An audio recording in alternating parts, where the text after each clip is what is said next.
যুক্তরাষ্ট্রের মাইনর লিগে নাসিরের এই কেমন বিধ্বস্তি ব্যাটিং করে সবার নজর কেড়েছেন এই ব্যাটার। করেছেন বিশ্ব রেকর্ড। এদিন আটলান্টিক ফায়ার হয়ে দুর্দান্ত খেলেছেন নাসির হোসেন, দেখিয়েছেন নিজের চেনা রূপ। যুক্তরাষ্ট্রের একই দলে জেতালেন নাসির হোসেন। গত বিপিএল এর পর টিপিএল এ দারুণ পারফরমেন্স করে জাতীয় দলের বাইরে থাকা এই অলরাউন্ডার নাসির হোসেন জাতীয় দলের পরিকল্পনা না থাকায় একসময় ফিনিশিয়ার খ্যাত নাসির হোসেন অভিমানে দেশ ছেড়ে খেলেছেন যুক্তরাষ্ট্র লিগ। যুক্তরাষ্ট্রের ইউনাইটেড কাপে আল্ট্রা ফায়ারের হয়ে দ্বিতীয় জয়ের বড় ভূমিকা রেখেছেন নাসির হোসেন। নাসিরের জাস্টিট বোলিংয়ের নৈতিকপূর্ণ মাত্র ৫ রানে গুটিয়ে যায়। জবাবে ৬২ বলে হাতে রেখে জয় নিশ্চিত করেন নাসির হোসেনের আল্ট্রা ফায়ার।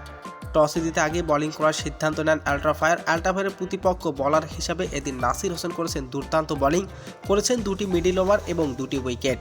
ব্যাট বলে নৈতিকপূর্ণ দেখিয়েছেন নাসির হোসেন, করেছেন বিধ্বস্ত ব্যাটিং, করেছেন একাই ৫০ রান। তো দর্শক, নাসির এমন দুর্দান্ত ব্যাটিং আপনার কেমন লেগেছে জানিয়ে দিন মূল্যবান মতামতটি।